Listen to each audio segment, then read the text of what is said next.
All right. Hello, hello. Sorry for the wait. Um, Sometimes things just don't come together the way you think they're going to.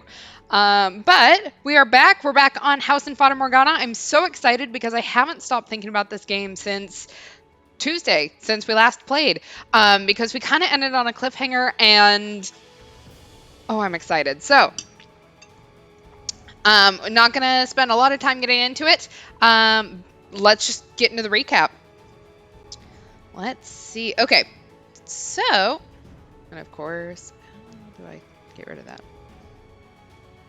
Okay, well, all right. Jacopo vented his anger in billiards when his Cosca acquaintance Tommaso waltzed in to annoy him and hit on Hot Maid, who has been with the house since time immemorial. Tommaso said Abby asked him for advice about the abuse, and he told Jacopo that ladies love perfume, which got him paranoid about Abby cheating on him, and he blew up at her about his control freak insecurities and other paranoid projections. He decided to lock her away in the garden and forbade her from interacting with anyone. Abby had no contact except meals delivered by Maria and maids bullying her. Maria asked why she doesn't raise her voice against him and agreed to deliver a letter Abby wants to write to him. Jacopo got introspective about being distant with Abby to keep her away from the dangers of his criminal heritage when Maria barged in and asked what the deal is and what pain is driving him to mistreat Abby. She asked if he remembered their childhood promise. As teens, they didn't understand the real estate politics their parents were caught up in, and Jacopo called Maria out on passively accepting her father's circumstances, splitting them apart. They used to play together on a hill away from the other kids with the dog Nero, and she asked if he was crushing on her, but he said she was his only friend and gave her a gun cartridge souvenir as a parting gift to signify their everlasting star-crossed friendship. But alas. As adults, Jacopo admitted that Neto ran away, but affirmed that their old friendship and he still considered Maria his only ally. She gave him a letter and presented it as Abby corresponding to her paramour because Maria is fucking with everyone and taking advantage of their inability to communicate. Maria got him to think Abby is openly cheating on him and paints him as more heartless than he is to Abby. Maria is going full throttle into her gaslight gate cute girl boss era, spreading the worst rumors about Abby sleeping around and manipulating circumstances like Tommaso's visit and the perfume to exacerbate every misunderstanding. Hot Maid admitted she was narrating the story unreliably to paint Maria as a loyal friend at first to show us her own perspective. Abby continues to write love letters that Maria screws with to forge evidence of affairs, further stressing Jacopo into despair. Jacopo still refuses to actually talk to her about it, though, because again, we're like actually in the whole rom com like situation. Like, oh my god, why don't they just talk? And now we know what happens when you don't talk. And he won't bring it to public attention for fear of scandal destroying his crime family. His father warned him that being known for cuckoldry will make them look weak and he should kill her before letting that happen. The coachman, who was supposed to drive Jacopo, was a factory owner he put out of business and stabbed him as revenge. As he lay dying, a voice gloated to him about his cruelty and he reflected on falling in love with Abby. Jacopo used to just see Abby as a tool to success, but pitied her circumstances and genuinely wanted her to be happy. He woke up to Abby tending to his wound and apologized to her for his abuse, except that Abby was actually a hallucination while Hot Maid nursed him. Maria kept trying to convince them that they don't love each other and they should get divorced. She suggested using the new railroad as a gift, but it's a trap. And during her evil gloating, Maria came across scribblings in her handwriting and her native homeland's old language about trying to be free of the witch, as well as the painting. Abby found the painting of her face cut up and heard voices calling her a witch, leading her to finally feeling the hatred that Maria claims Jacopo had for her. So yeah, we've got this massive clusterfuck. I'm very excited to kind of see how this is gonna go. And yeah, let's get into it. Apologies, I'm trying to resize my screen so I can see the chat. There we go. All right. So let's do this. I'm so excited. Okay. The Pacific Railroad's last spike ceremony was drawing nearer by the day. That day was, coincidentally, the deadline the two of them had set for themselves. Jacopo to confront his wife, and the white-haired girl to wait for him. And as that day approached, she continued to write letters.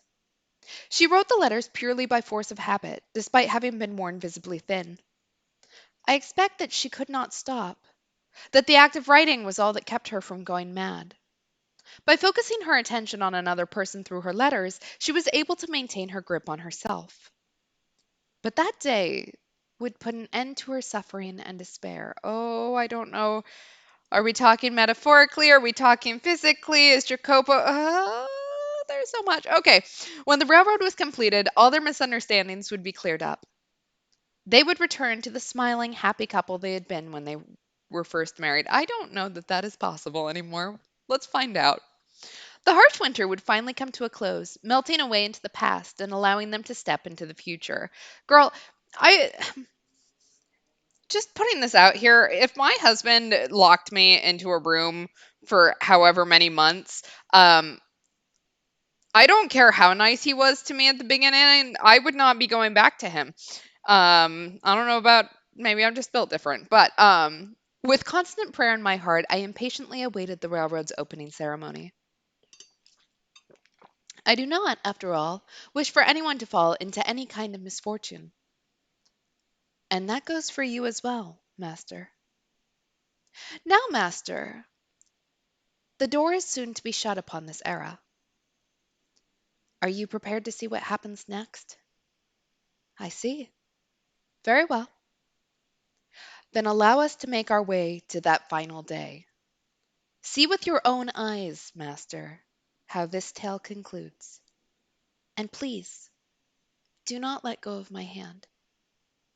Exactly. Their marriage didn't even actually start out good, so there's really not even much to go back to at at the end. But also, even if they'd had the happiest marriage in the world, he still locked her in a little log cabin for months. And that's a no for me. That one's kind of a deal breaker. I don't know about anyone else, but the night before the opening ceremony, the master of the house headed for his wife's shed. There was a tension on his face, but a surety in his step. He had found the resolve to speak with her. Having locked her away for so long in the shed like a common prisoner, Jacopo was hardly optimistic about what she might say to him. He had undeniably mistreated her, said heartless and cruel things to her, and even gotten physically violent with her. His actions were inexcusable, even if they were in response to her infidelity, that he just jumped to at the beginning. He didn't even have a good reason for it, but that's okay. Of course, the very infidelity which had driven him to such behavior had not, in fact, taken place, but he was unaware of that. There was a chance they would never reconcile their misunderstandings, and that this predicament would not have a positive resolution, but he still clung to a tiny fragment of hope. He wanted to start over with the white haired girl, to make a new future with her. With that desire burning strong in his heart, he stood before the door to her shed and called out to her. Are you awake? It's me, Jacopo. May I come in? I won't hurt you. I will not raise my hand against you again. I swear to you, I will do you no harm. I don't know whether to believe that, honestly, if I'm being completely honest. I just wish to speak. I would like to have a calm, rational conversation. And as such, I will not enter your room until you've given me your permission.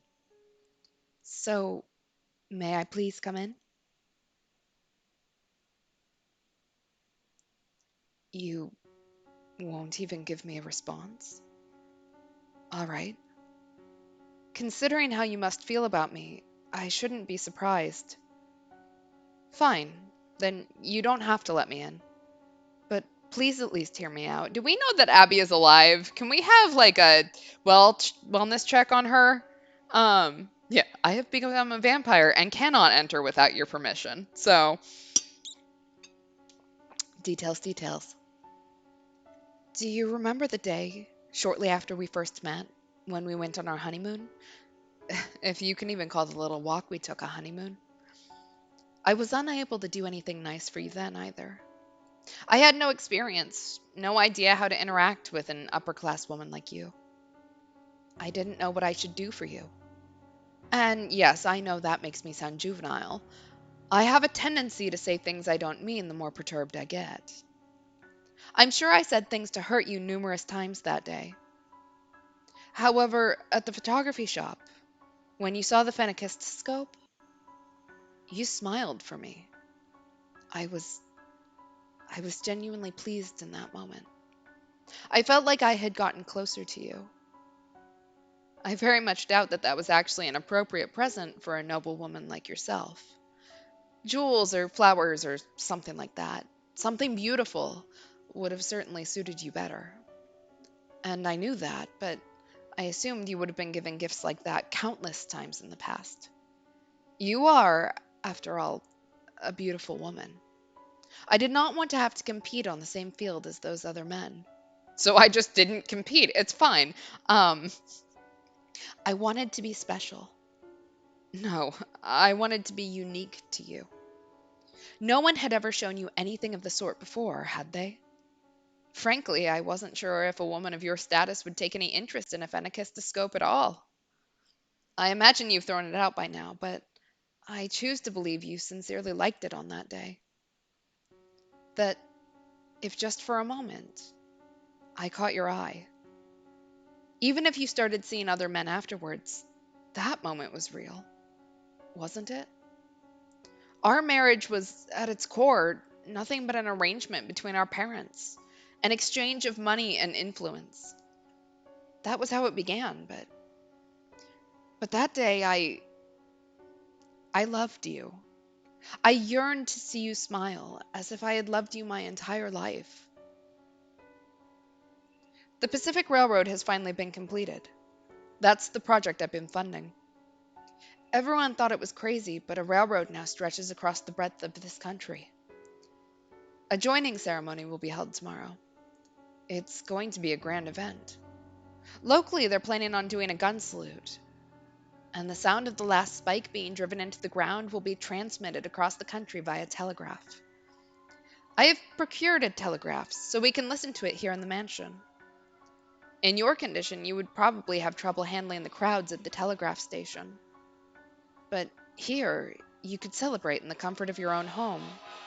Yeah, exactly. I cheated to get rid of any competition, and somehow I'm still losing. So, I suppose what I'm saying is, I want to celebrate this with you. I have made arrangements to make that possible for you because I wish to have you there with me. Would you be willing tomorrow to celebrate the completion of the Pacific Railroad with me? Would you be there at my side? Hmm? Please say something. Everything's totally fine.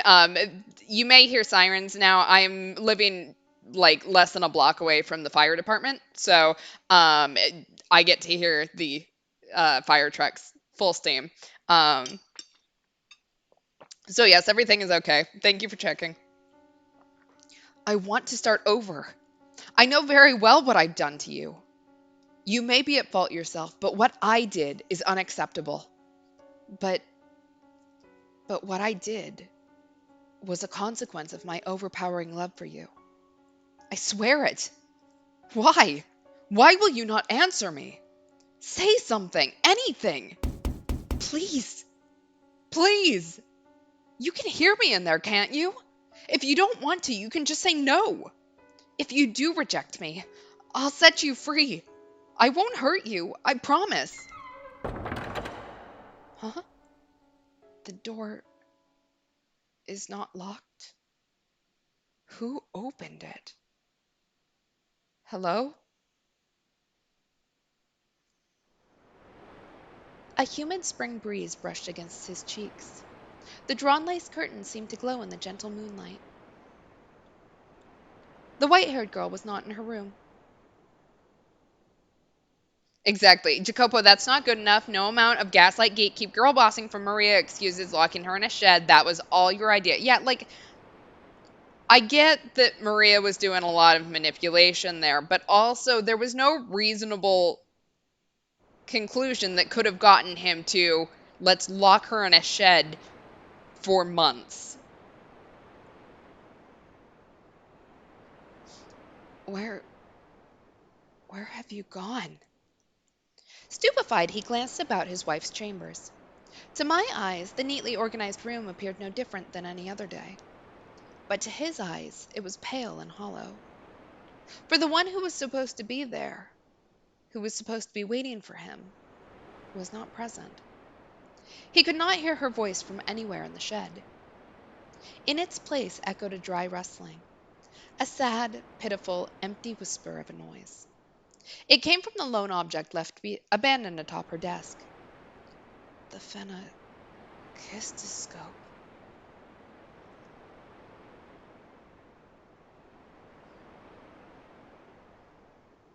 It was the one present Jacopo had ever given the white-haired girl, a toy made of paper. When spun and viewed in a mirror, it created the illusion of a man and woman dancing. You you still had this? That's ridiculous. I assumed you had thrown it out. The white-haired girl had evidently made considerable use of the phenakistoscope.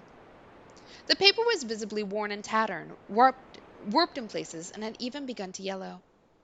It spun slowly in the wind, rustling and rustling and rustling, spinning in an endless reminder of that day the year before, though there was no longer anyone around to look through it. Why? But you were with other men. Why would you keep something I gave you? It's so worn. Why? A letter. Beneath the ever rotating phenakistoscope lay a single sheet of paper. As if drawn to it, he scanned the contents of the parchment.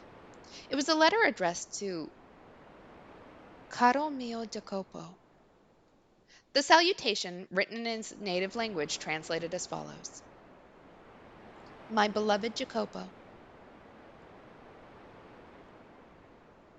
did the fruits of your dream turn out as you had hoped? I am sure it was wonderful and impressively fast. A train that can travel across a continent as large as this is like something out of a story. I wish I could have been there to see it. I'm sure it would have been quite pleasant, like the day you gave me the Finacus wheel. Am I being presumptuous? I'm sorry, I'm sorry, I'm sorry. I thought I would keep waiting for you forever, no matter how much you hated or ignored me. But I made up my mind, so I'm sorry. I decided I would wait for you until the railroad was completed.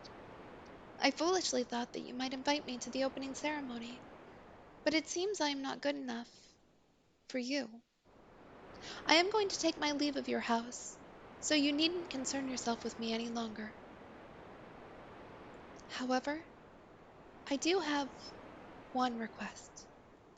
Please do not forget about all the letters I wrote. Think back on them from time to time. Do not burn them all, for they contain my thoughts, my feelings, my words, a record of my love for you. Remember, when you can, that I was always watching you. I'm sorry, I'm having trouble writing. My ears are ringing. There's a voice whispering to me, calling me a witch. Maybe it's your voice. My vision is blurry. I'm not even sure what is going through my mind. I'm sorry this was all I was able to write for you. I'm truly sorry. I will leave the Finacus wheel behind. It was my dearest treasure. Farewell. I loved you. 5/8 1869.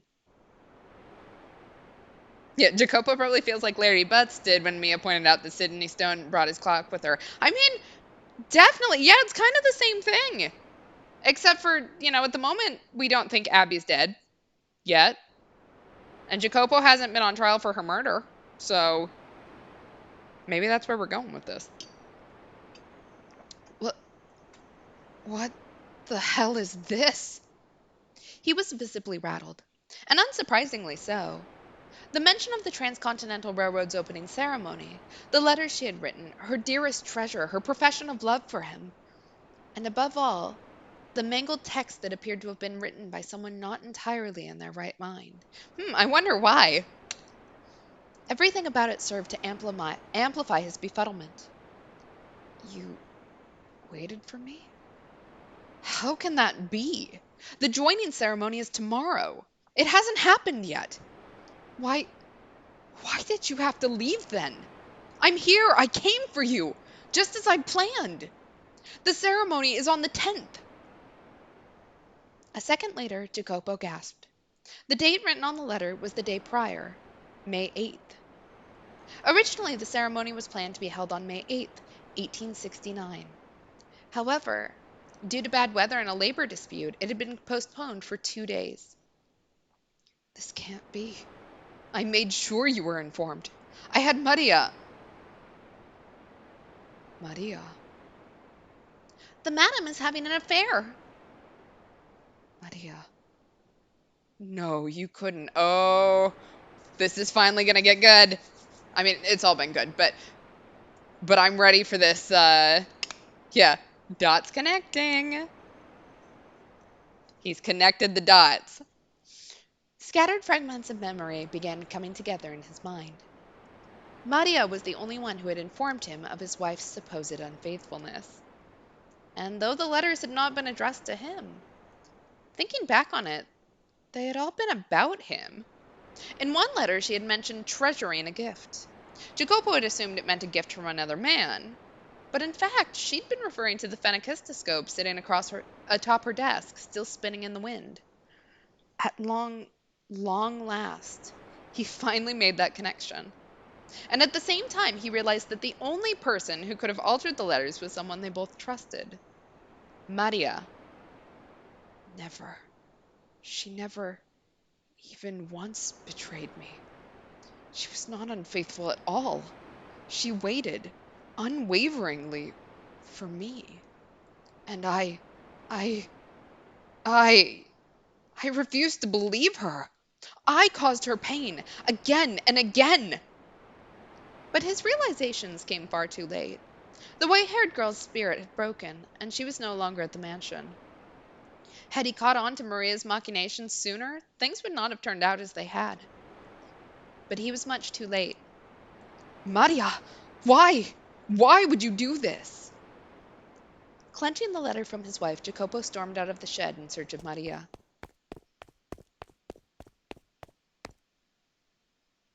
But she was not in the room assigned to her. Where are you? Where have you gone?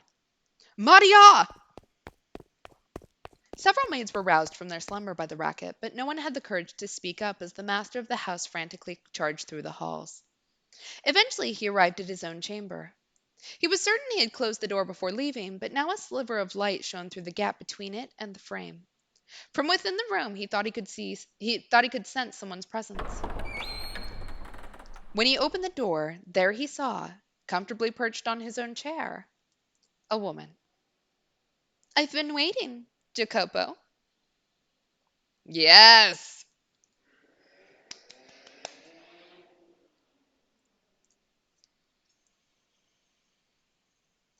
Turnabout is fair play. Nice room you got here. Though, I guess that's only natural. You being the man of the house and all. All these fancy furnishings.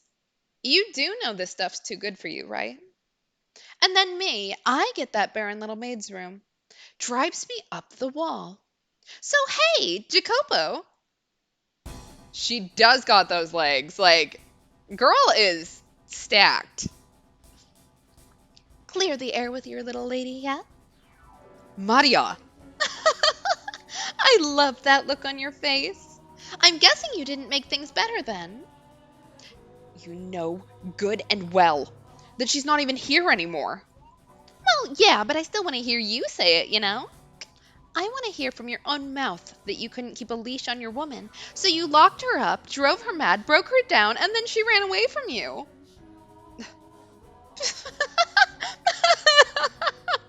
Go on, say something. Climb back on your high horse and start shouting like you always do. Why, Maria? Why would you do this? Why? Why do you think? Because I fucking despise you. I'd been trying to figure out how I wanted to end things, but then they just fell apart on their own. The fates are smiling down upon me, I guess. Exactly, because fuck you, that's why. Nonsense. She was waiting for me until the day of the joining ceremony. And I was going to see her on that day. You knew the ceremony had been postponed. That's what you get for putting it all in my hands. For thinking I'm the only one on your side. What, did you think I'd just tell her like a good little maid? Not a chance in hell. I mean, talk about some fantastic news. You both picked the same day, but you've got the dates different. Absolutely perfect. Maria, is that how you've always felt? How long have you held this grudge against me? How long? How long? How goddamn dense can you be? Must be nice living in your little fantasy world, Jacopo. And this is the next couple familia. Oh my god, my sides. So you've always hated me? At the very least. I've fucking loathed you since the minute we had our reunion. At first, I did try to convince myself you had your reasons. Didn't make it feel any less unfair, though.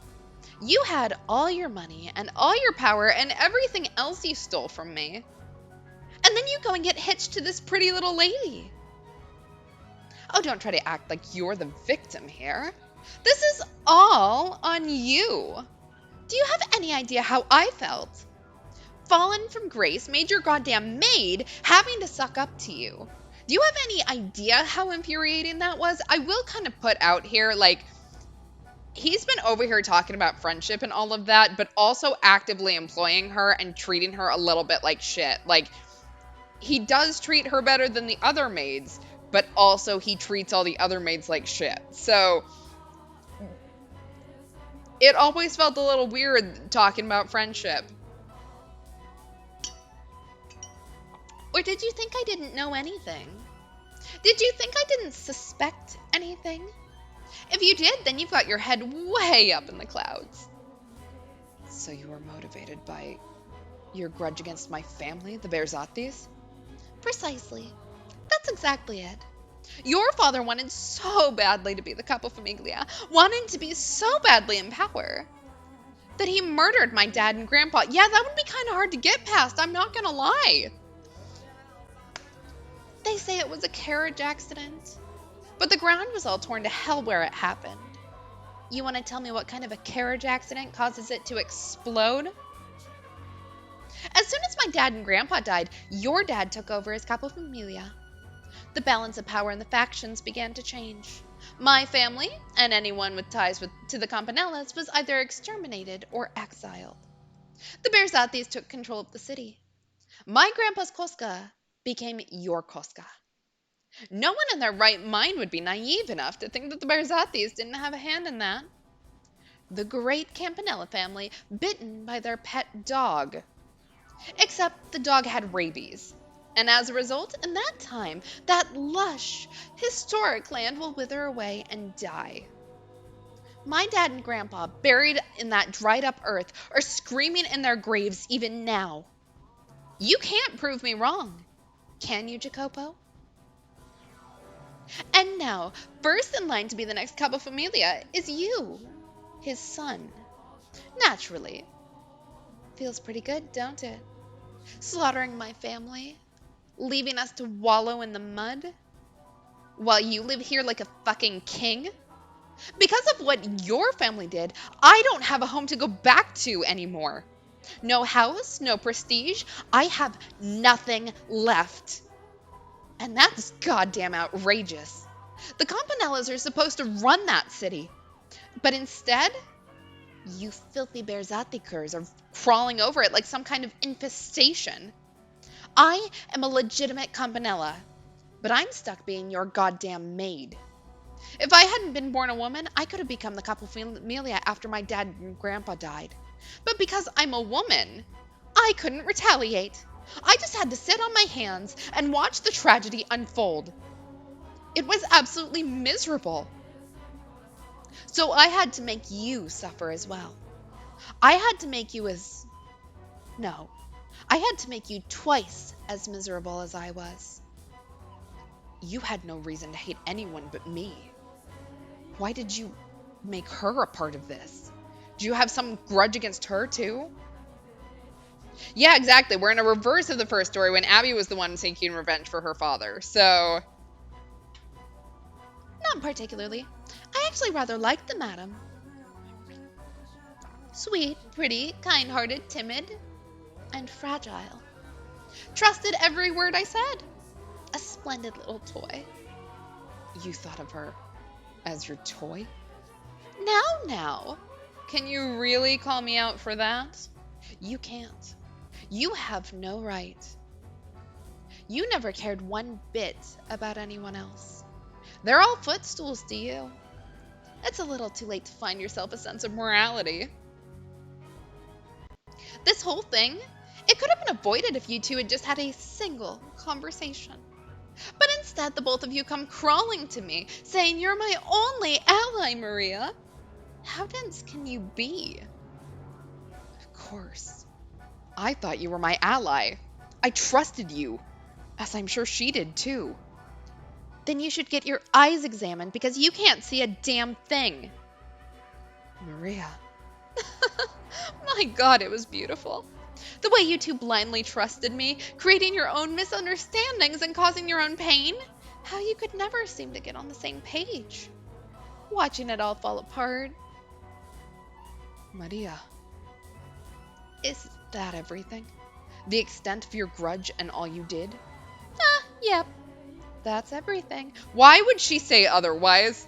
Like, if she's got another thing to sucker punch you with, why would she tell you it right now? Maria's outfit is carefully arranged to display maximum cleavage, and you know what? Sometimes when you're a badass bitch, that's what you've got to do. The cleavage, the thighs, the, like, banging legs. Girl knows that she's amazing. All that's left is for me to kill you. Hold still now. I wouldn't want to miss. Maria, you... Does our past mean nothing to you? Was that oath just an empty promise? You killed her family, man.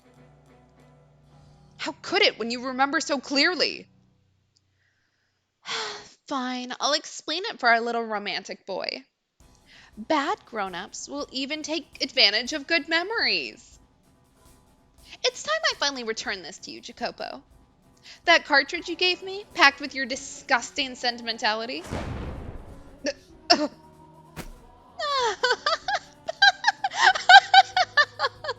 Killing you ain't the end, though. All you bears out the curs. I'll send every last one of you straight to hell. My revenge has just begun.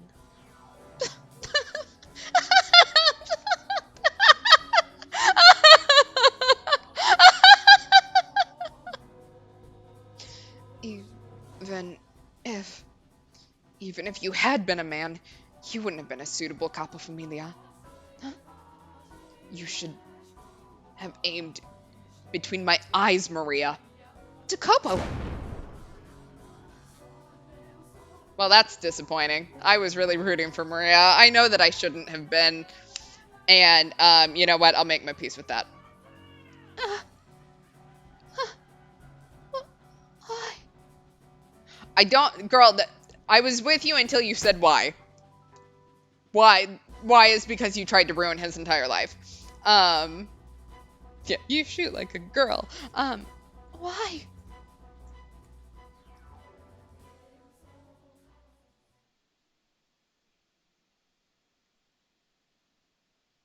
In a panic, I pulled the trigger, and from the barrel a bullet went flying. Quite literally, right between her eyes. Would anyone ever believe me if I said this wasn't how I wanted things to turn out?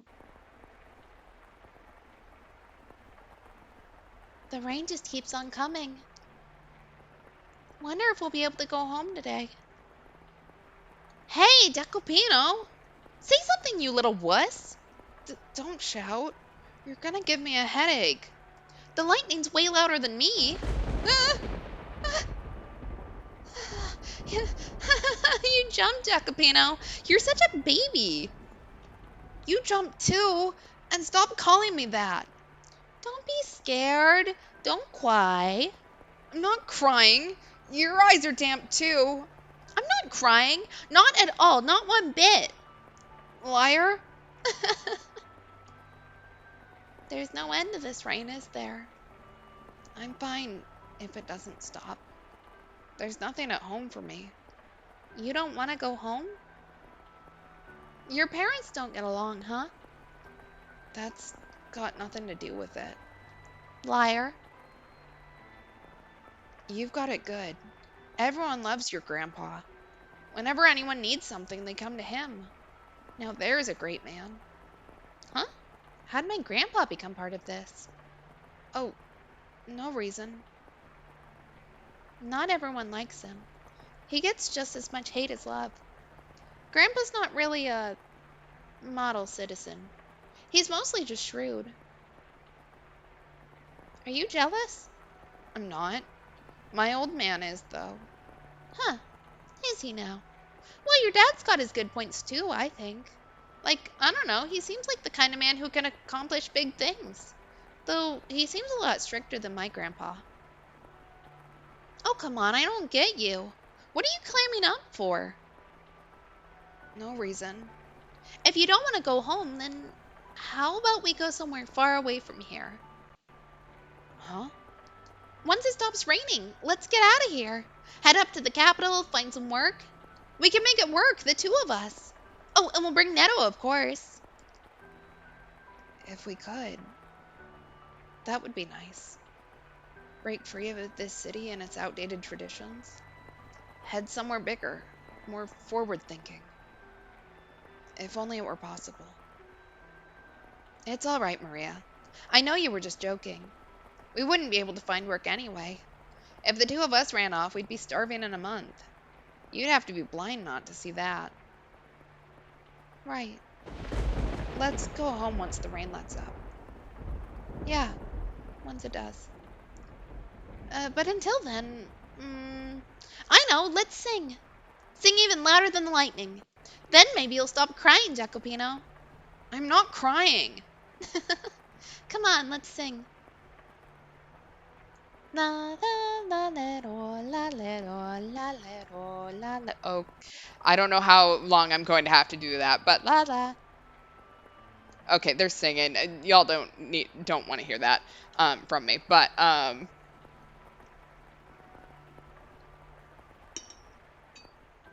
know they could have had a really nice kind of relationship, and instead it ended like this. It's so tragic. Maria, I may not put it into words, but I trust you understand that I consider you a dear friend. Listen to me, Jacopo. My actions were justified.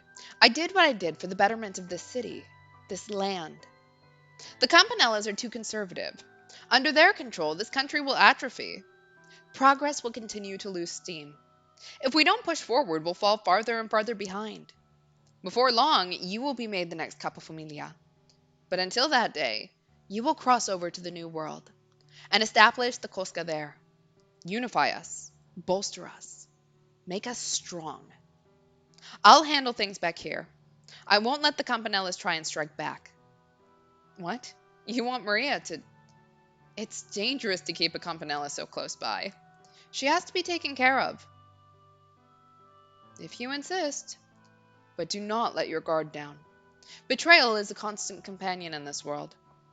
I'm giving you my revolver. Keep it on you at all times. Glory everlasting upon our blood, and upon this earth. The best I can give you is a job as my maid. If I show you any more obviously preferential treatment, the Versates are liable to step in.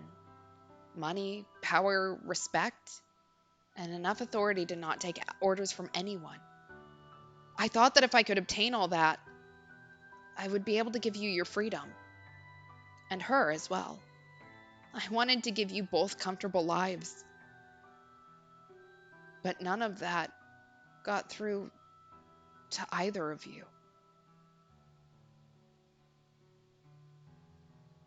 That's so sad. I hate that. Uh, uh, Everything is slipping through my fingers. Her love, my friendship with Maria, both of their smiles. Master! Master! What was that sound? So much blood! Maria! What, what happened this time? You keep getting stuck witnessing the worst things. Uh, um, what? Call a doctor. Someone with tight lips. Do not call the police. And don't make a scene. Got it? If so, then go on. Yes, sir. Right. Not everything had slipped from my grasp. My money and influence are all that's left. That is what you wanted, though, is it not? You sought money and power, no? Aren't you going to go? Yes, I will. But first, I would like to ask you something. What do you intend to do from here? Well, if you don't get him a doctor, die. But, what am I gonna do? Exactly the same as before. There is but one thing for me to do. I see. Will you eventually find solace in your riches? The way I see it, money and power can be your ally, but they can become your enemy in the blink of an eye. If you do not put them into words, your feelings will never make it through to anyone. For unlike money, humans are not measurable by their appearance. He failed to communicate to anyone what he held within his breast. He was chained down by his place in society, his pride, his relationships, and his own heart. And at some point, he found himself in a position where he was no longer able to speak his mind. After enough time, he likely forgot how to be genuine at all. Or perhaps someone like him simply would not, even if they knew how. In any event, there are many things in this world that cannot be communicated without being put into words. How sad that his tale should end without him expressing how he truly felt. How hard it must have been to never clear up his misunderstandings. After Jacopo's confrontation with Maria, the Pacific Railroad was completed as scheduled. Celebratory cheers shook the new world as the last spike was driven into the rails. Jacopo, however, could not even manage a smile listening to the telegraph. And I am sure you can take a guess as to why. The people with whom he wished to share that moment were not there. Shortly following her death, Jacopo held a private funeral for Maria. Then he commenced a search for the white haired girl. But he did not do so alone. He hired others to help, did everything in his power to find her, tirelessly searching for many, many years. However, he was never able to locate her, and he spent the remainder of his life alone. Money, power, renown, servants. The world around him was always quite lively, but solitude was his only companion. He waited, and he waited, and he waited for the white haired girl to return. The years crawled by, and with no family or loved ones at his side to care for him in his old age, he died alone.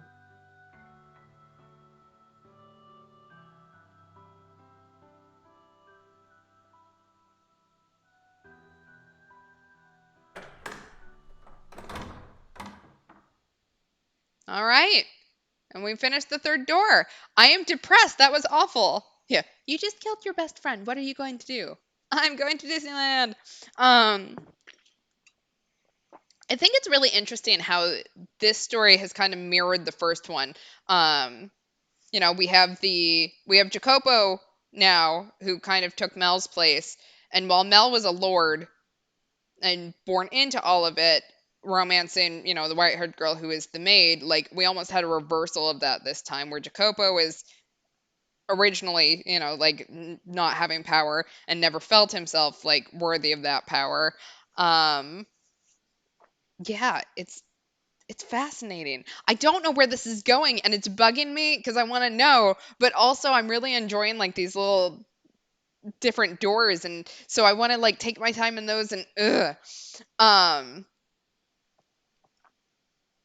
but like just kind of thinking about how like Mel, I'm assuming, really actually did care for Nellie, and he really cared for the white-haired girl and ended up losing them both in the first story as well, partially because he was an asshole to Nellie, and then she went off the rails. But um, not saying he was wrong in that one, but um, yeah, because white-haired girl disappeared in that one as well. I don't know. I don't know where we're going with this. Let's keep going. Um, the door before you slowly drew shut. You could no longer hear the raucous sounds of the men from within the den. The faint scent of cigarette smoke, however, lingered in the air. Staring vaguely at the closed door, you noticed something was amiss. The maid who had been holding your hand was no longer at your side. You glanced around, but she was nowhere in sight.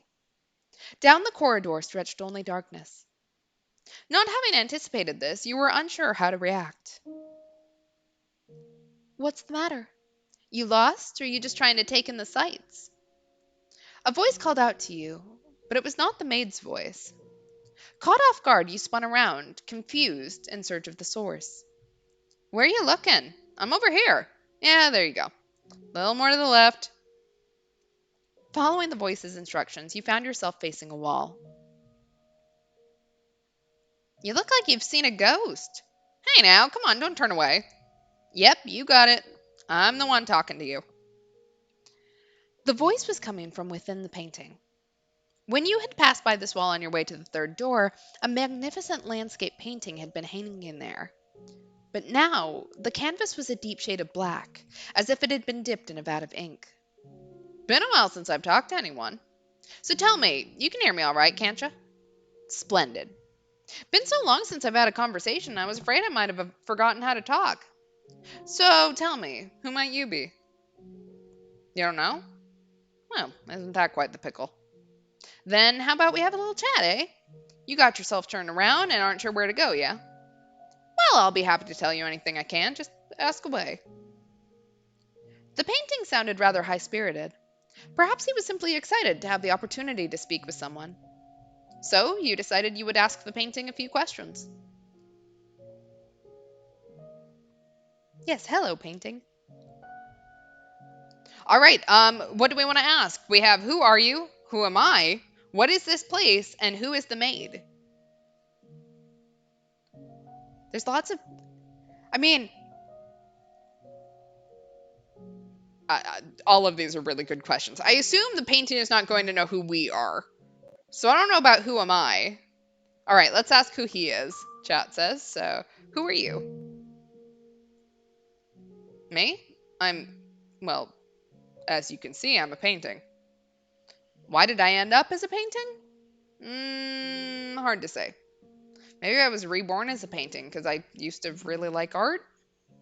Though there are things I painted that I wish I hadn't. Maybe that regret's what's turned me into this. Hopefully, I get the chance to apologize to him about that. Anywho, no point in getting into any more detail than that. Wait. Wasn't Abby's dad in the first one a painter? Wasn't like that, like something like that? Yeah, that's true. Like asking who he is seems like the question he would actually have an answer to. Um, so anywho, no point in getting in any more detail than that. Wouldn't mean anything to you. So enough about me. All right, you don't know anything about yourself. A shame that. Hmm. All right then. A favor for you, since you can't tell me about yourself. If you run into him, could you tell him I really regret what I did? I know I should tell him myself, but, well, as you can see, I'm stuck here. Can't move an inch, so I've got to ask for help. I feel absolutely terrible about painting that picture. I know, yeah, the deadline's way past on that one, but that's what makes it regret, yeah? Because you can't take it back. By the time I had realized, it was too late. He was already dead. He's long since passed away. Huh? How are you supposed to give a dead fellow a message? Well, for all you know, the dead could be wandering these halls too. So please, if If you come across him, tell him I said that I didn't mean any harm with that painting. Or maybe you are him?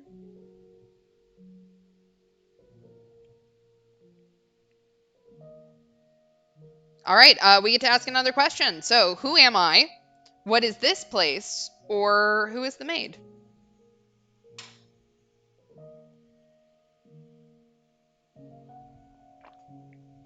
I don't know if he's going to have the answer to any of this. All right, what is this place? Oof, talk about some hard hitting questions. I'm probably not the one who will be able to answer that for you. I don't have a very deep connection with this mansion, you see. I swear it. I got nothing to gain from lying, do I? It's my regrets that have turned me into this. I wasn't summoned here by no one. That said, there is one thing I can tell you. This place summons people. People who have ties to something that happened long, long ago. No one knows anything even happened. I didn't know either, till she told me.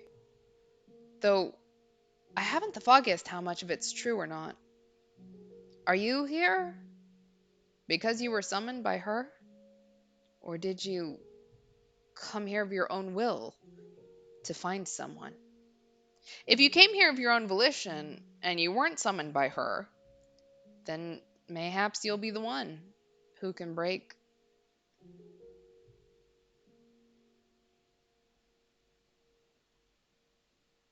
All right, do we want to ask who am I or who's the maid? Both of these we weren't sure that we wanted answered. So, I mean, we want the answer to both of them, but I don't know if they can answer who I am because they don't really know who I am. Then they wouldn't have asked who I am. Um, but yeah, all right, who's the maid? He does seem to know. Might as well ask her that directly. But she won't say till you've regained your old self. I see. Well, in that case, if you want to know, you know what you got to do. It's entirely up to you whether you make an ally or an enemy out of her. There's no guaranteeing she's even right in the head. You never know. Maybe you're not the only one who hasn't found themselves.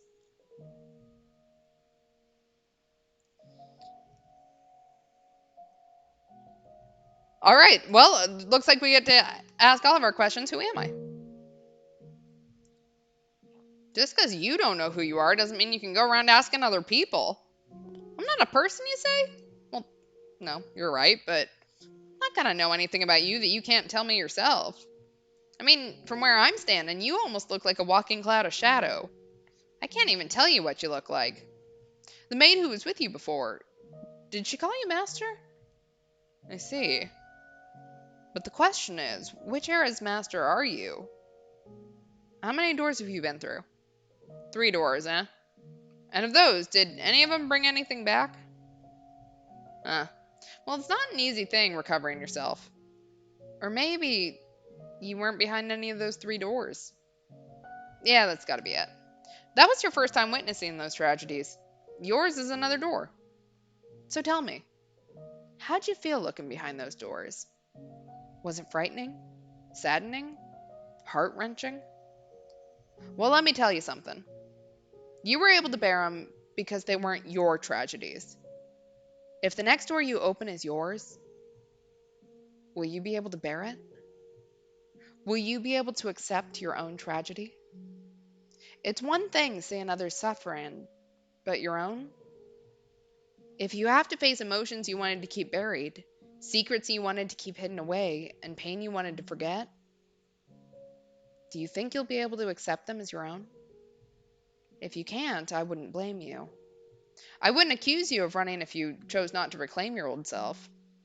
Nothing wrong with erasing your memory of something if it was so bad you didn't want to face it in the first place. Let it be rewritten as someone else's story. That'll make it a whole lot easier on you. Because you never know. The most unfortunate tale of all may well be your own.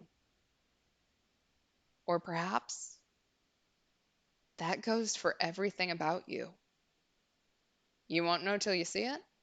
Huh, that's true enough. But once you do, there might not be any turning back. Or do you mean to reclaim your old self no matter the cost? If you do, if you're sincerely prepared to do that, then be wary of the tale that comes next. Any tragedy that seems too beautiful to be real is precisely that, a fabrication. If it turns out you're someone from behind the next door, then perhaps you're my.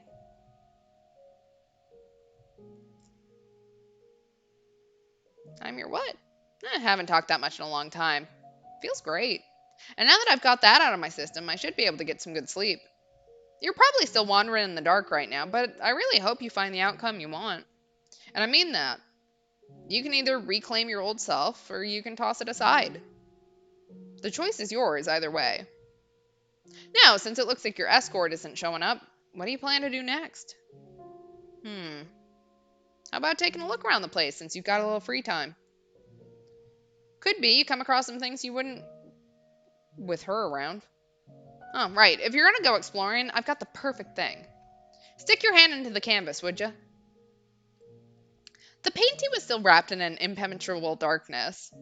A perfect, all consuming void. This is like the fear factor level. Do you reach your hand in, not knowing what could come out? There could be snakes in there. There could be something slimy and gross. Do you trust the man in the painting? The man had told you to put your hand into it. You? Oh, we get the choice. All right, do we want to play Fear Factor?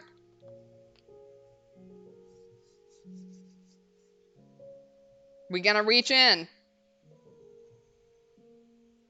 I kind of want to do it. Like, yeah, let's dive in. We reach right in. You extended your hand for the painting. The moment your fingertips brushed against the darkness, it swallowed your entire hand up to the wrist. No, not there. That tickles. A little to the right. As the man in the painting had instructed, you groped around the side inside the darkness. Before long, you felt something hard at your fingertips. It's a keyblade. Clenching the object, you withdrew your hand. Your arm was still intact. You spread your fingers, and there you found a key.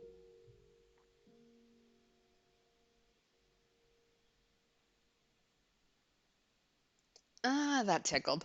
With that key, you can access the master bedroom. A while back, she tossed it into me. The damn littered bug. So yeah, it ain't mine. Don't worry about giving it back. However, I bet there's something we're seeing in there, if she felt the need to toss that key. Alright, well, I'm gonna get some sleep. You take care. If if you happen to learn my name, come pay me another visit. Should the fancy strike you. Exactly. We'll handle this Danganronpa V3 style. If our real self would sign up for murdering people willingly, we can say goodbye to that person and move on with a preferable personality. All it takes is a really fucked up flashlight. Having said that, the painting fell quiet. In your hand lay a small key. It seemed rather antiquated and vaguely familiar. Silence once again drew over the corridor. You stood there all alone, no sign of the maid. After considering it for a few moments, you decided to explore the mansion on your own.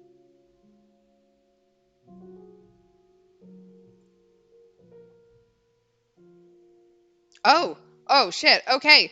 So we can go to the entrance, the fireplace, the den, the rose garden, the cellar, the library, the stained glass window, the master bedroom, or we can call for the maid. And we have there's a lot of stuff. I kind of want to do the master bedroom. Like he just gave us the key. I don't know who her was. I assume it was the maid, but what if it's not? Or what if it is and she's hiding something? But the stained glass window, we saw the whole thing with Giselle outside of the doors, so there's that as well.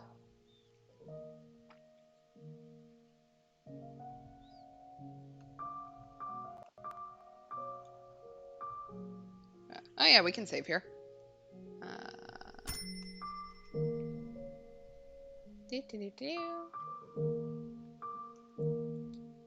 we have saved.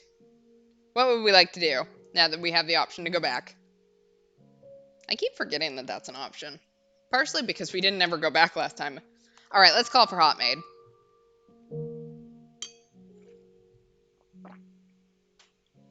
You tried calling for the maid. It was quiet.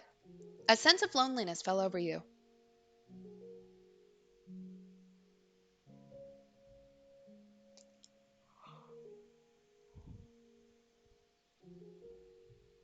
All right. Well, we have all the same options. We can call for the maid again, or we can go somewhere.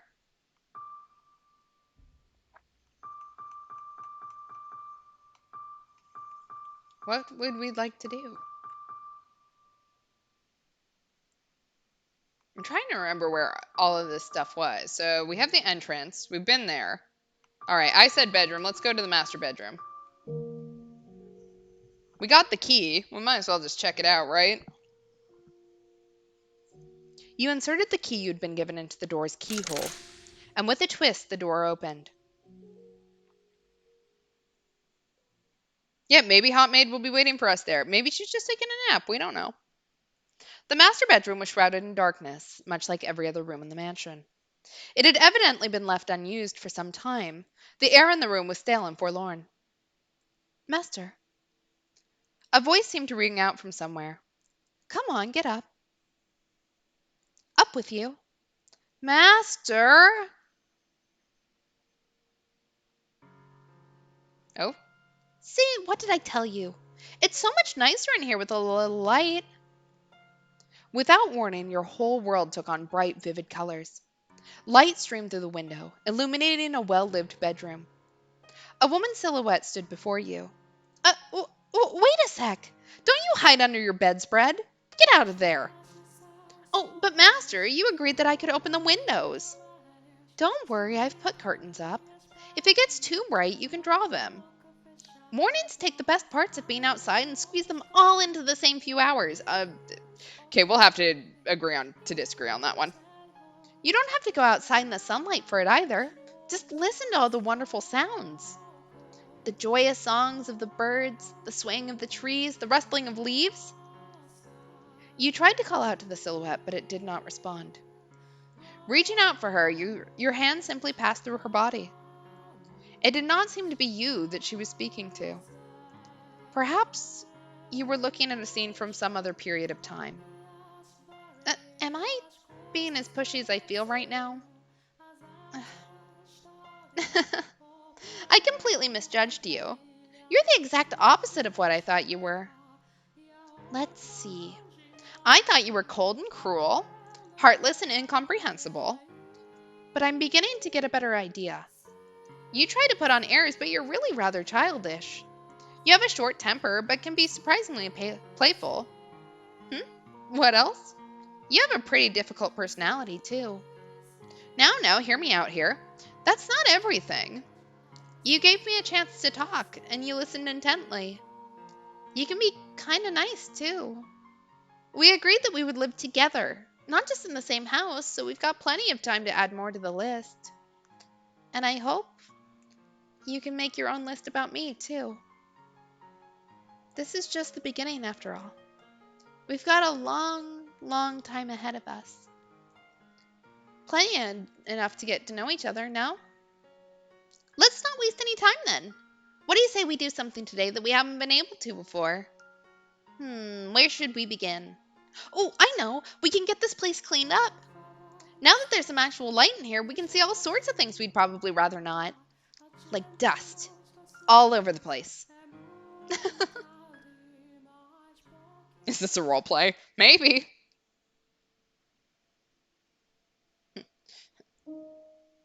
When the woman's shadow faded away, the master bedroom transformed back into its old dreary state. Master, can you say my name? You were unsure how to describe the urge welling up within your breast. You could not say her name. You stood unmoving in the master bedroom for some time, but it did not appear anything else was going to happen. So you decided to head somewhere else. All right, where else do we want to head?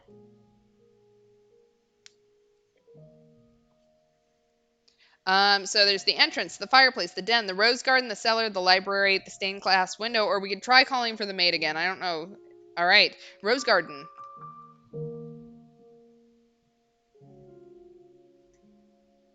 Oh, Look, your head is covered in roses. oh. You got petals on the book. This isn't mine. I can't afford to. Though you could hear the sound of children laughing, you could not see them. Regardless, their cheerful voices warmed your heart. You decided to linger there in the garden for some time. Mel and Nellie, yeah. Along with the children's laughs wafted a sweet fragrance. The wind blew, whisking flower petals up into the air. It was an enchanting sight. But after a while, the roses began to wilt. You could no longer hear the children's voices either. A young man stood alone in the withered rose garden. As you drew nearer, you called out to the youth. But the young man did not appear to notice you. He merely stood there, staring vacantly across the garden. The youth muttered something in a lifeless voice. This isn't what I wanted. I just wanted a normal, peaceful life. I can't bear being alone. I can't take this. Someone get me out of here. Oh God, tell me it's not all my fault. You tried to call out to the young man several times, but he did not seem to hear you. He simply continued muttering to himself. Before long, the youth's shadow faded into nothing. Unable to bear the chilly air any longer, you stepped back into the mansion. Should we try to guess where Bestia is if we get a chance? Oh, we do get a chance. Entrance, fireplace, den, cellar, library, or stained glass window. Maybe the cellar would be Bestia? Let's try the cellar then.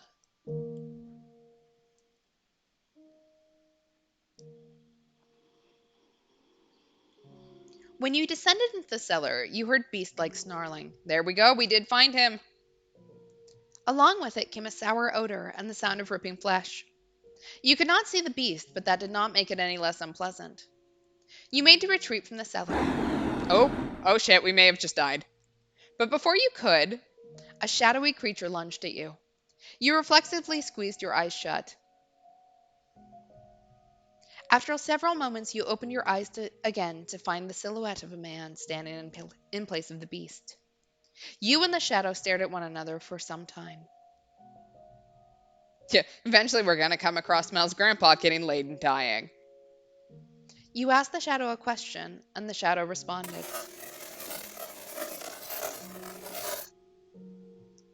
Thank you. However, you had no idea what it said. The shadow seemed to be trying to communicate something to you, but trying to make sense of something you could not understand was pointless. Having no reason to remain in the cellar any longer, you made your way back upstairs. All right, so that's where Bestia was. Where's Jacopo? Because didn't he get shot in his bedroom? And we've already been in the master bedroom. So maybe the den? Because that was where most of his thing took place, wasn't it?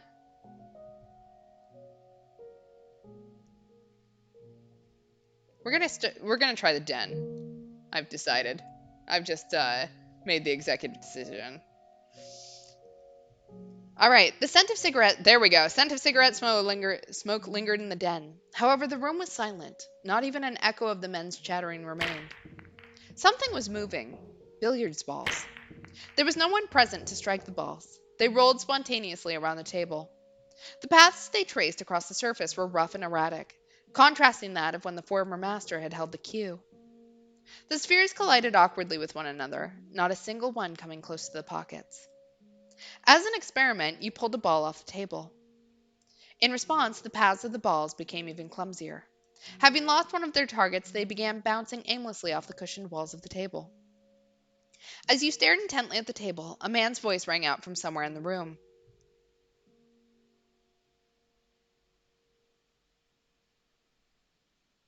Spinning around, you saw the silhouette of a man. However, you could not make out what the man was saying. I see a little silhouette of a man.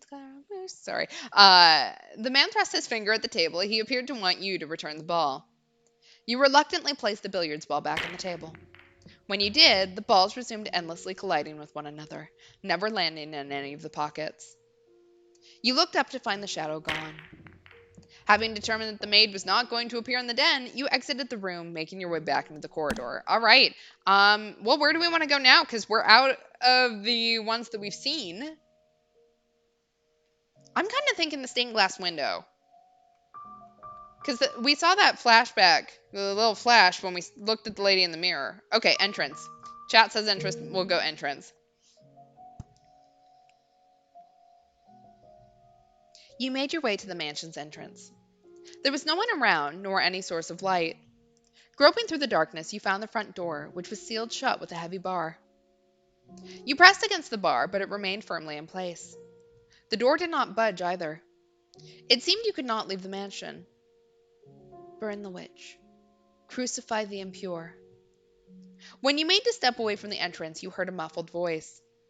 You looked around, but were unable to determine the source of the voice. That was just a normal thing to be thinking that we just heard. Nor could you be sure whom you had heard earlier either. Giving up on finding anything at the entrance, you decided to head somewhere else. All right. We have fireplace, library, or stained glass window. Where do we want to go next?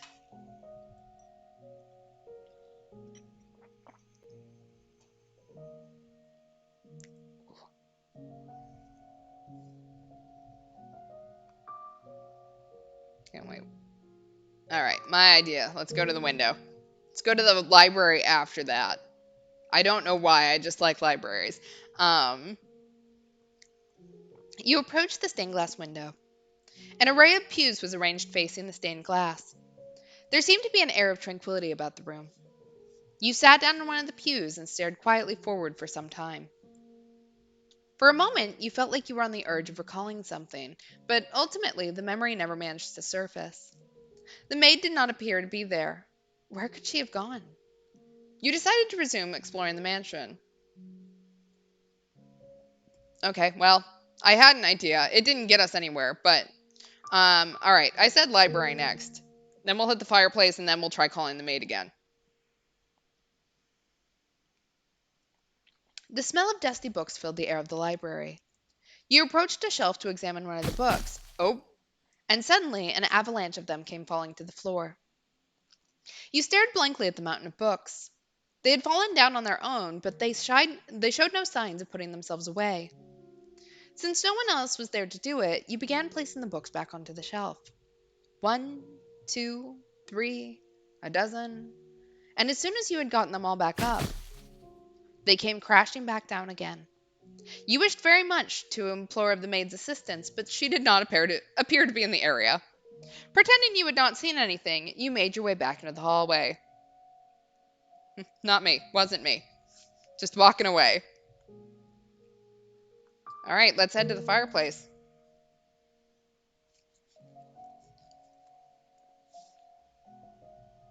You made your way to the room with the fireplace. What remained of the fire crackled weakly, leaving the room in a veil of darkness. You remembered that you had awoken here. Out of sheer curiosity, you sat down in the rocking chair you had been asleep in. Creak, creak, creak. It was as soothing as a cradle to a baby, and in short order you found your consciousness drifting from your grasp. Apparently, it's been a long day. Reading a story by the fireplace like this almost makes it feel like we're in another world, doesn't it, Master? I bet that's why troubadours perform at pubs, so they can be near the fire. Oh, you're such a cynic. But that's okay. Say, do you remember when I first arrived here? When I was cleaning the library?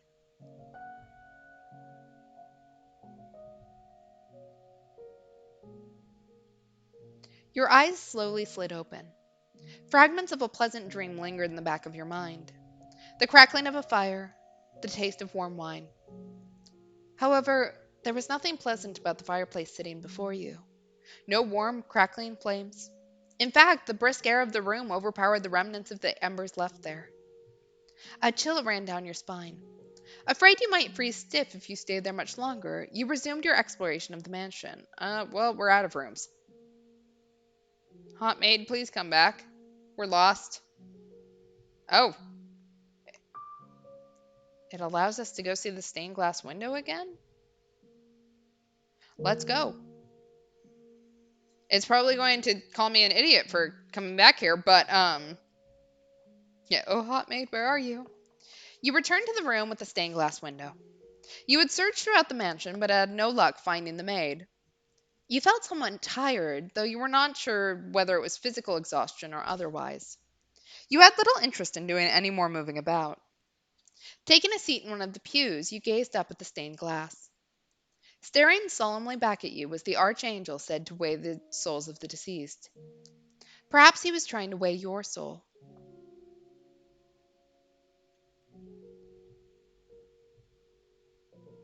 All right, let's call for the maid. Hot maid, please come back. Master, master. Oh, there you are, master. You gave me quite the scare. After returning from the third door, you disappeared without a word. Oh my, it was I who disappeared? That is quite strange. I did not go anywhere as far as I'm aware. Nevertheless, I am glad to have found you. I would have been at a complete loss for what to do if I had been separated from you yet again. I did indeed say that when you first arrived. I've been waiting for your return for a very long time. For centuries, as a matter of fact. That would make me a ghost, then, you say? I am very much not a ghost. Would I be able to hold your hand if I were? Saying this, the man took your hand. It was cold enough to send a shudder down your spine, and completely devoid of life. Though, as chilling as it may have been, you still took comfort in the feeling of her hand in yours. Yeah. If I lost another master, I would not have anyone to sign my paycheck. And I haven't had someone sign my paycheck in centuries. Please, someone pay me. The maid looked down at you with gentle eyes.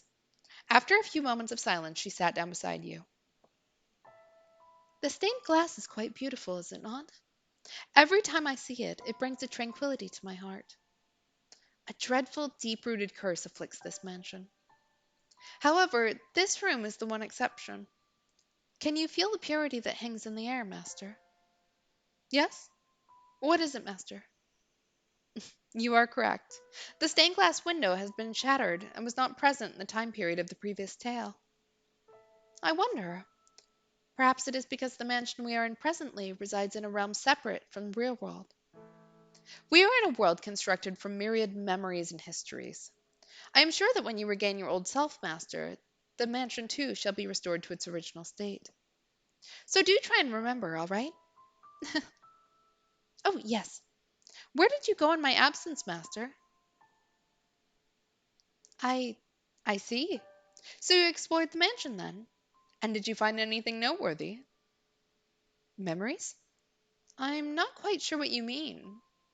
How peculiar! As a servant of this house, I pride myself in being aware of almost everything present within these walls. I wonder whose memories they could be. The key to the master bedroom. Why did I throw away the key? I beg your pardon? You say a painting told you. You could see perplexity on the maid's face. You had never seen her make such an expression before. She is wondering what kind of drugs we found. I I know nothing of any key. Oh, master, you should not tell jokes meant to cause others discomfort. But a talking painting, you say? You seem to have a rather vivid imagination. Maybe you can tell the next tale, master. I'm only teasing. Now, that was a nice break, but we should get moving. The tale I'm about to show you is the last of the mansion's memories. I am certain you will remember yourself after seeing it. To our feet. The final door is not far. And please, do not let go of my hand. Yeah, keys? Keys are just a myth. Don't be silly. Holding your hand, the maid led you to the far end of the room. Crossing beneath the stained glass window, a metal door came into view. Our destination lies at the top of these stairs. There we will find one last door. She pushed open the metal door, revealing a long, long spiral staircase.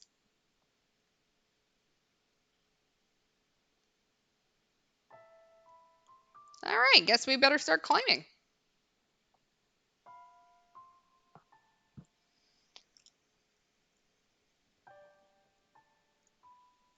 It will be a bit of a walk, so let us be on our way. And please do watch your step. This is called an observation tower. Normally, towers such as this were built in castles or churches, so it is rather strange for there to be one in a mansion. The last door I wish to show you, master, resides at the top of this tower. Rectangular windows were carved out of the stone in several locations along the way up the spiral staircase. You attempted to peer out of one of the windows, but all you could see was a thick layer of fog. Yeah, can we install an elevator here? Like asking for a friend so that we don't have to walk up all these stairs? Perhaps the maid's suggestion that the mansion did not presently reside in reality was, in fact, correct. With each step upward, you found yourself gripped by an indescribable sense of anxiety. The feeling somewhat resembled irritation or annoyance. Sensing this, the maid tightly gripped your hand. There is nothing to worry about. You will be fine. It is all in the past. No matter what may happen, so long as you do not let go of my hand, you have nothing to fear. You and the maid continued climbing the stairs, up and up, around and around, marching ever nearer the supposed final door. I'm getting nervous now. Like, what is behind this final door? Like, what are we about to find? What sort of horrors? High up in the tower, as the light from below drew distant, a rotten wood door came into view. Patches of what appeared to be blood stained the surface, and holes had been bored into it with sharp objects of some sort. Yeah, a new car. You heard a scream from far below, where no one should have been. Kill the witch, kill the witch, kill the witch. Burn her, burn her, burn her. You were struck with fear. The next moment, the maid opened the door. And then you slowly descended into darkness. All right, what kind of fucked up place are we gonna be in this fourth door? All right, 1099. We are going back in time. Sounds like we're gonna be burning a witch.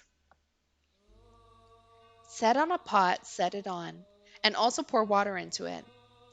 Gather the pieces thereof into it, even every good piece, the thigh and the shoulder. Fill it with the choice bones. Take the choice of the flock, and also burn the bones under it, and make it boil well, and let them seethe the bones of it therein. Thus saith the Lord: Woe to the bloody city, to the pot whose scum is therein, and whose scum is not gone out of it. Bring it out piece by piece. Let no lot fall upon it.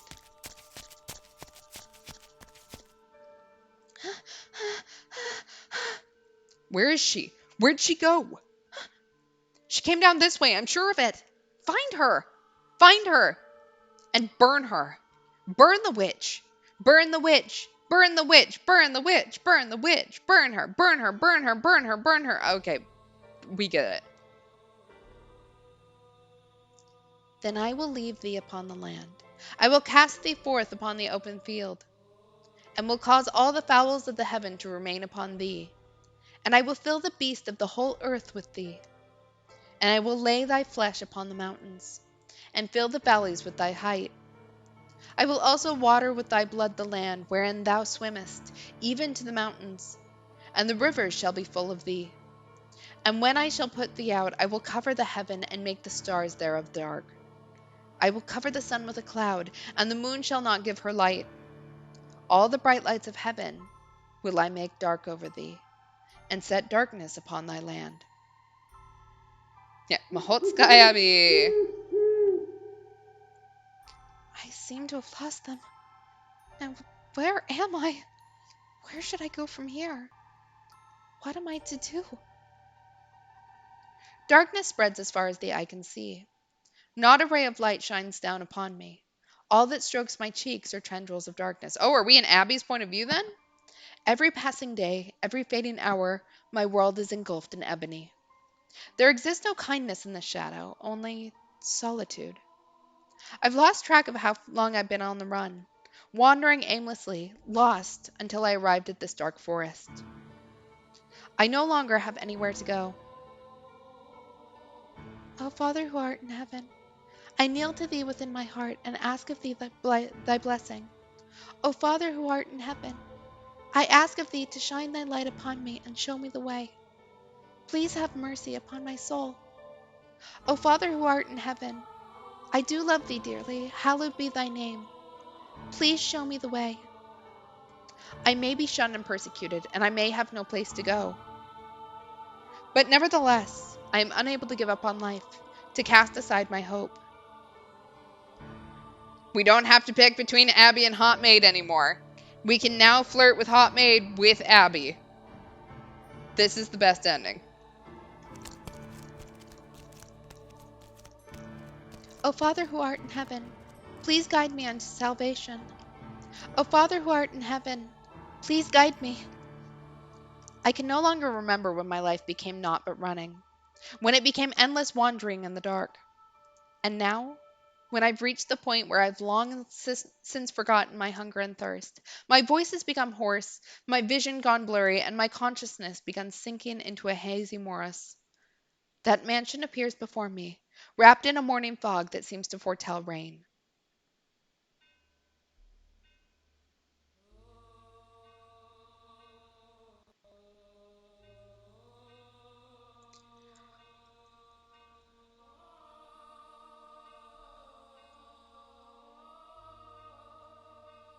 Oh my! The mansion comes into view like the world fading in after a dream. It doesn't appear as though anyone lives here. All the windows are either boarded up or shuttered, as if it's long since been abandoned. A tower, which seems out of place in a personal residence, stands tall beside the mansion. The whole building seems as though it could disappear with the fog. The timelines are converging into the Abbyverse. Marble's got nothing on Abby. It has an unwelcoming presence, freezing me in my tracks. However, if this is where you have led me, then I shall follow your guidance. Having nowhere else to go, this mansion is my only salvation, the light that guides my way. And so I must have faith that no matter what I find, whether spirits or wild beasts dwell within these walls, that this is where I will find peace.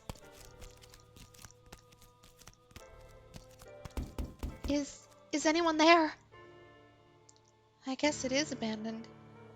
That makes sense. It would be more unusual for someone to be living in a house so deep in the woods, so far from civilization, like it's been forgotten to time. I can't imagine anyone spending their days here. I place my hand on the front door. What if I can't get in? I very much doubt I'll find anywhere else to stay wandering around through the woods. If the door doesn't open, then I'll die out here in the forest. I've come to accept much, but I'm not ready to forfeit my life yet. Please open. The door is heavy, and though it seems to protest my attempts to enter, it still opens much easier than I was expecting. I was worried over nothing. Looking in, I get the strangest impression light is being swallowed up into the mansion's depths. Rather than going inside, it feels as though I'm about to step outside the boundaries of this world. When I close the door, it's so dark I can't even tell where I'm walking. I wonder if the window's open. Though I manage to fumble my way over to a window, it's tightly shuttered and the shutters are caked with rust. I'm probably not getting it open without a fight. If only I had some source of light. I can't even see my hand waving in front of my face. It feels like the floor will fall out from under me and I'll sink into eternal darkness if I don't watch my step. Fighting back that fear, I slowly walk forward, tracing the wall with my hand. There's a door at the end of a long corridor. I pull it open and a wisp of bone-chilling air brushes past me. Throw a rock through the window. Perfect. Vandalism. It's too dark to see anything, but I can feel something different present in this area than the rest of the house. Uneasiness grips me. Is anybody here? My voice simply disappears into the void. No response. As I'm pushing forward through the freezing air, for a split second I spot a shimmer of light. Squinting my eyes, I'm able to make out a large window. Unlike the others, it's not shuttered, but covered by drapes. My chances are slim, I imagine, but if there's even a slight possibility of getting some light in here, it's worth a shot. So I pull open the drapes. Huh? The next moment, faint but colorful light shines down on me. It's a stained glass window. From beyond the glass, I can hear the subtle pitter patter of rain. I guess it finally started. The different colors of light blend into a milky white, dim but wondrous. It's gorgeous. Why would someone cover this up? It's beautiful. With a little more light, it'd be. Please do not touch the drapes. Huh? Or the windows. Suddenly, I hear a voice, and I can sense someone else in the room. The man's voice is emotionless, neither deep nor high. Before long, he comes into view, illuminated by dull orange candlelight. Oh, he's back. Uh, um, I'm sorry for coming in uninvited, but, um, I did announce myself. The man stands there, practically blending in with the darkness. Has he been there the whole time? He's staring straight at me. His gaze wavers slightly, but not enough for me to read anything in it. Yeah, how you been, man? The candle in his hand and the light from the stained glass window are the only illumination in the room, neither of which are particularly bright. As a result, his outline is faint and blurred. It gives off the impression that he might vanish entirely between blinks. My apologies. I assumed the house was abandoned. I suspect you would have preferred it to be abandoned. Not at all. Is this, do you live in this mansion? Yes, I have for a very long time.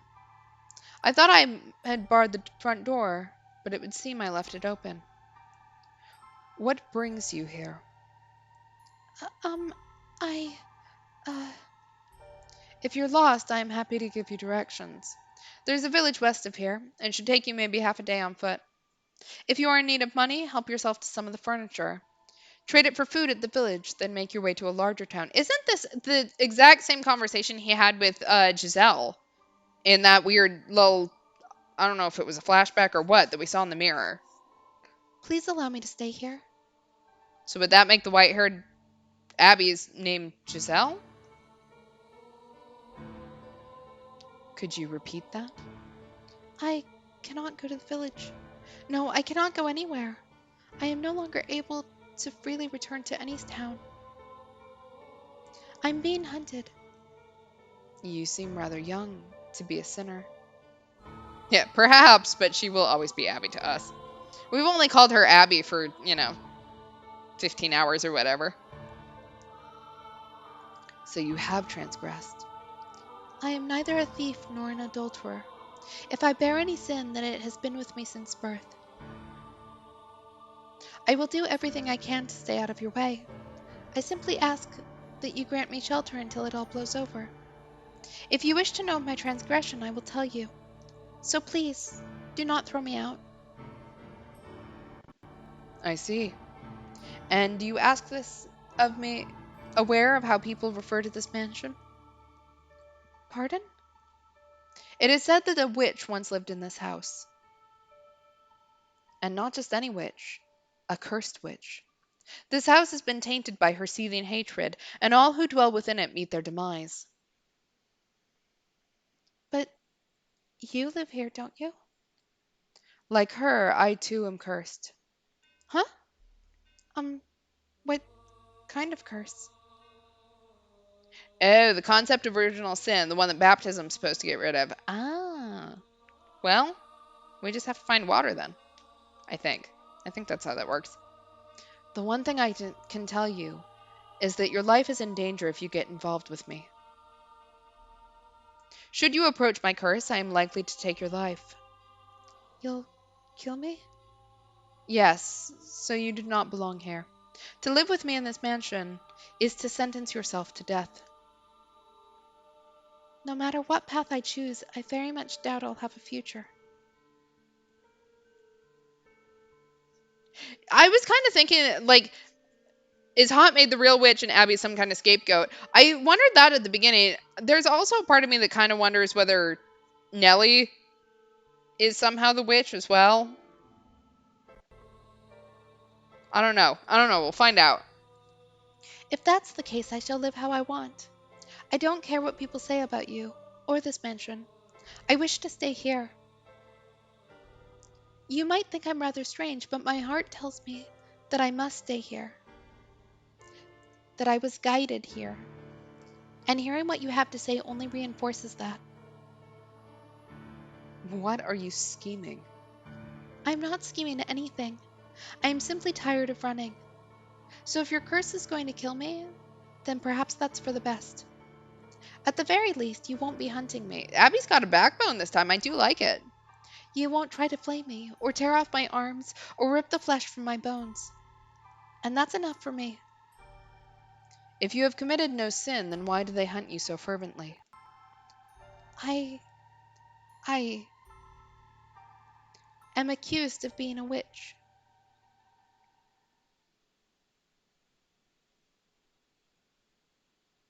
Oh, interesting. Now that Chad has said scapegoat, they're saying it would fit the biblical motif considering the role of Jesus as the Lamb of God to take away the sins of the world. Interesting. Master, master, please wake up. Return to me. Have you come to, master?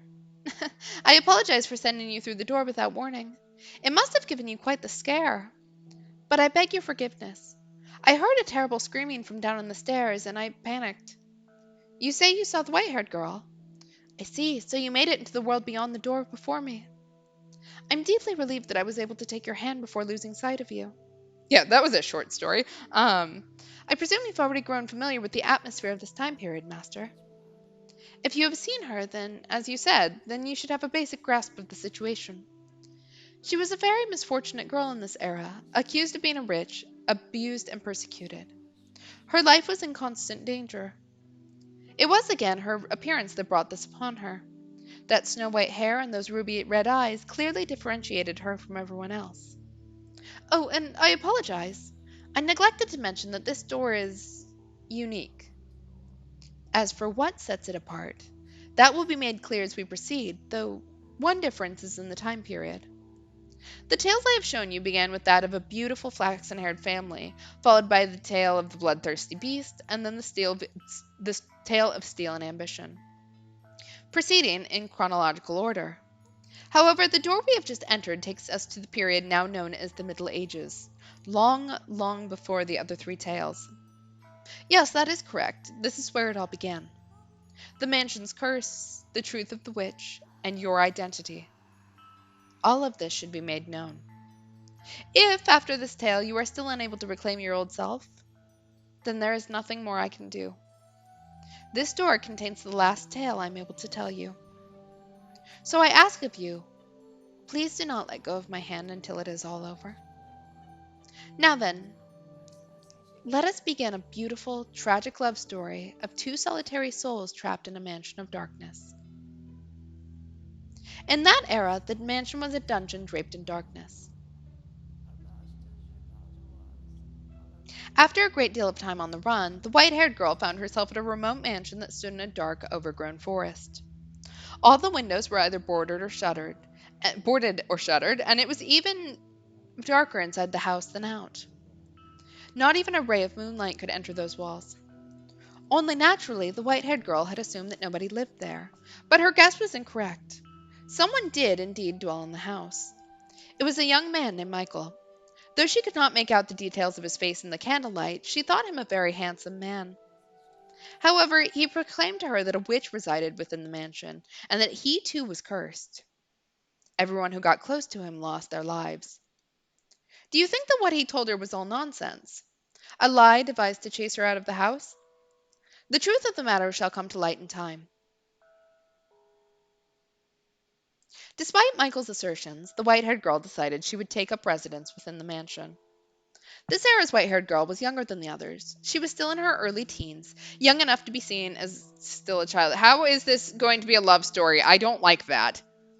I don't need to see 12-year-old with however old Michael is. He seems to be fairly adult. But she was neither as self centered nor irresponsible as you might expect of someone her age. She was very delicate and reserved, and acted with a great deal of modesty and restraint. The accusations of her being a criminal and a sinner were grossly inappropriate. Nevertheless, she was still chased from her home, barely managing to flee to this mansion with her life. Now, the white haired girl thought it would be rude to simply take up space in the mansion, so she chased down the master, Michael, and asked, Um, is there anything I can do to help? I will clean or cook or do anything. Just let me know. I want to repay you for allowing me to stay here. You need not feel indebted to me. The weight of that obligation will only turn into disdain. But I can't just stay here and do nothing. Do whatever you like, as long as you do not enter my room. That is all I ask of you. Oh, we're going back into the Beauty and the Beast motif. He said emotionlessly, turning away and walking off. Michael was not, I believe, spurning her. He was merely disinterested. He did not treat her disrespectfully, nor did he seem averse to her presence. Words simply did not seem to affect him at all. Not only was the mansion a prison for his body was also a prison ensnaring his heart. I should still do whatever I can. But she did not let that get her down. In fact, she might have even interpreted his disinterest as kindness. Though he was a bit standoffish, he did not attempt to cause her harm. He was nothing like the people who had accused her of being a witch and forced her to flee for her life. And she was deeply grateful for that. Thus began their quiet life together. Michael, who'd avoided contact with others, and the white-haired girl who had taken a great deal of abuse from others. So now we've got a reversal of Bestia's story. Two people who hardly knew anything about one another, who were too distant to really be said to be living together. Michael spent most of his day in his chambers, so they only ever saw each other occasionally, and they hardly ever spoke. Though they stayed in the same house, they both lived solitary lives. Nonetheless, the white-haired girl wanted to get to know Michael better. She wanted to know why he called himself cursed, why he lived alone in this dark mansion, how many days, how many years he had spent here in solitude. And while she waited for the opportunity, she also started doing things around the house. The first project she set out to take care of was cleaning. As the windows were all firmly shut, her only source of light was candles. For whatever reason, there was a great deal of candles stored in the cellar. She wondered where on earth he had acquired so many, but she never found the opportunity to ask him.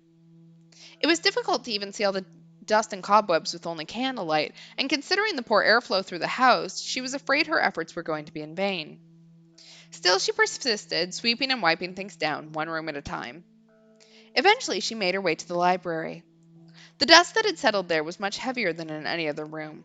With each breath, she had to fight back coughs. It was not a room one would normally be comfortable spending much time in, but the sight of so many bulky volumes lining the shelves set her heart aflutter with delight. They're books. Incredible. Real books. The white-haired girl had never seen a book before. She had heard people describe them, but that was the first time she'd ever seen one for herself. Parchment was a very valuable commodity in that era. It was something monks or scholarly priests made use of, and not a material one could easily acquire without some degree of social rank. Books were not printed with machines, but copied by hand.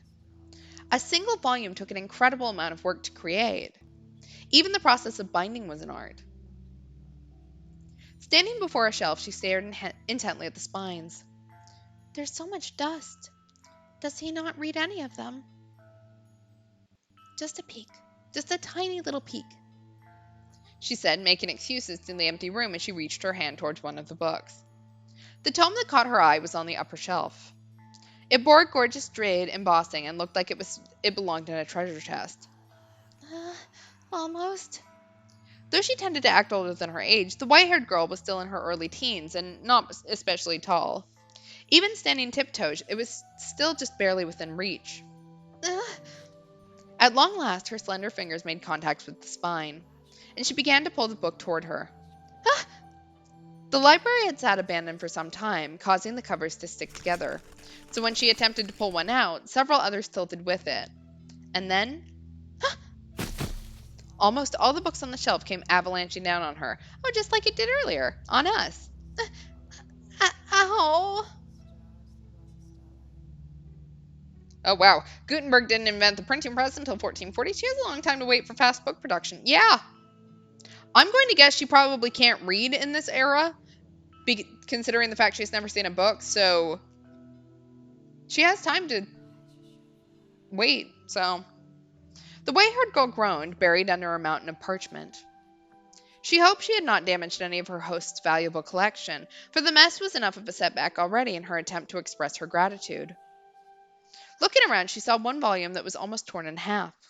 She did not know whether it was in that condition before or if it had happened in the fall, but nonetheless she still felt horribly guilty. Sitting there, unable to get back to her feet, tears began welling in her eyes. Then suddenly a shadow fell over the dejected girl. It took a book in its hand and returned it to the shelf. For a brief moment the shadow's hand reached hesitantly towards the white-haired girl, then changed course towards another book. Uh, it was Michael. There was a hint of perplexity in his otherwise emotionless eyes. Perhaps he had heard the noise and come to see what had caused it. I'm so sorry. Your books, What were you doing? Um, I'm sorry. I wasn't trying to make a mess. I didn't mean to damage such precious books. There's no need to panic. I'm sorry. You make it sound as though I'm admonishing you. What? Did you want to read a book? Um, I do, but that's not what I originally came here to clean. Clean? Yes. I felt guilty simply being idle. I did say you could do as you pleased, but you have no responsibility to clean anything. I just ended up making a bigger mess anyway. You needn't apologize. Uh, okay. If you want to read, help yourself to any of the books. But I don't know how to read. I just thought the cover was pretty, so I wanted to hold it. You're free to use them however you wish. If looking at them is enough for you, by all means. These are all your books, aren't they? They are. That's incredible. You have so many. It must have taken you a long time to acquire them all. One per month. What? My family sends me one every month. Every month? The white-haired girl turned her gaze back towards the shelves, squinting her eyes and beginning to count. When she finished, she was in awe. There were in excess of 100 books on the shelves, which meant he had lived there in solitude for many years. She was at a loss for words. They're dull tomes, dreadfully inoffensive and not even interesting enough to waste a few hours with. Decoration is all they're good for. I see. If you can put them to some use, then perhaps my having them won't be entirely meaningless anymore. I am going to return to my room. Don't feel obligated to clean up. Um, just a minute. Was there something else? Could you tell me your name? I just realized I never asked for your name. Not knowing what to call you will make conversation awkward. I want to, though. Michael. Michael, like the Archangel. The name suits you quite well. It suits me. It does. Although it's difficult to see you in the dark, you seem to be a very handsome man, befitting of your name. I beg to differ. Giving me his name is the highest form of mockery. I expect the real Archangel is probably rather annoyed by it. I don't know. I think it's a wonderful name. And your... Hmm? No, never mind. Oh, my name? My name is Giselle. Hey, I was right. Please call me Giselle. Oh, thank goodness. For what? That I was able to get your name and talk to you for a little bit. We haven't seen much of each other since I first arrived, so I'm glad that I got to hear your voice. So very glad. You gain nothing by speaking to me. You have no responsibility to do so, and there is no need for you to feel joy about it. I'm not pleased out of some sense of responsibility or necessity. It's just depressing. Not being able to have a conversation with someone living in the same house. Yeah, please feel free to stick with Abby. The character title still says white haired girl, so You do not understand me at all. As I said on that first day, my curse will one day kill you. But I'm still alive, aren't I? You are welcome to believe I am lying, or that I am merely out of my mind. But it will be too late when you realize the truth. I'll be fine, I'm sure. And even if I do die because of your curse, I promise I won't hold a grudge. Could you possibly be keeping away from me out of concern? No, I simply have no interest in interacting with anyone. I would like to interact with you, if you don't mind, that is. As I told you, you have nothing to gain from that. I have nothing, not even words, to give you. My body is but a shell. Even if I were not cursed, my presence would do naught but cause you discomfort. I don't think that's true. I don't believe that there's anyone in this world with absolutely nothing. There's plenty inside you. You simply haven't noticed it yet. And not all of it will only cause others pain either.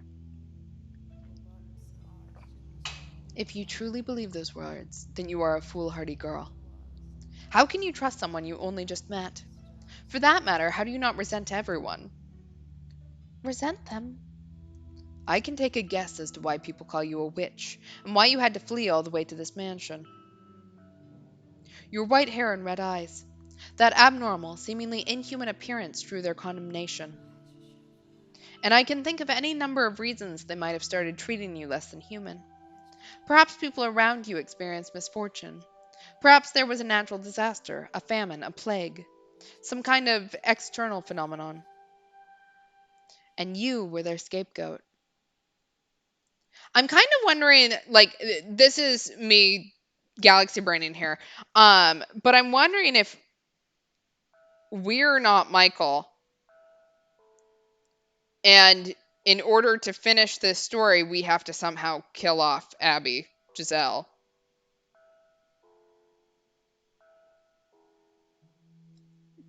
I don't know if it'll end the curse or what, but um, Yes, you are, by and large, correct. Then that would make me as unworthy of your trust as anyone else. I make no claim to having your interests in mind. Goodbye. Um, if you don't mind, could you teach me how to read sometime? Did you listen to anything I said? I listened, yes. I I have no intention of idolizing you. I don't expect you to do anything for me, and I don't wish to burden you in any way. I simply wish to be allowed to be at your side. It does not matter to me what kind of person you may be.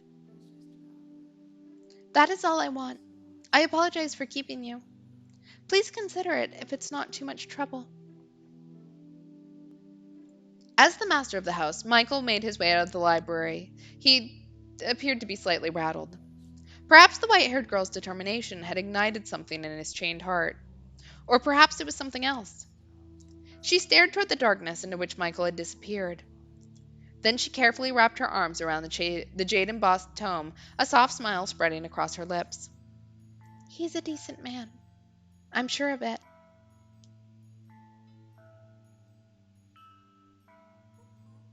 yeah, I'm going to kill you. Yeah, so when are we playing? We're alike, he and I. And thus began to blossom within her a faint sense of fellowship as someone who also knew solitude. All right. Now that I've been jump scared, I think we're gonna end here for tonight. Mostly because I'm very tired. Next stream Sunday, 10 o'clock Eastern, 10 o'clock Eastern, 7 o'clock Pacific. I don't know what we'll be playing yet. I think Lemur at least should be back.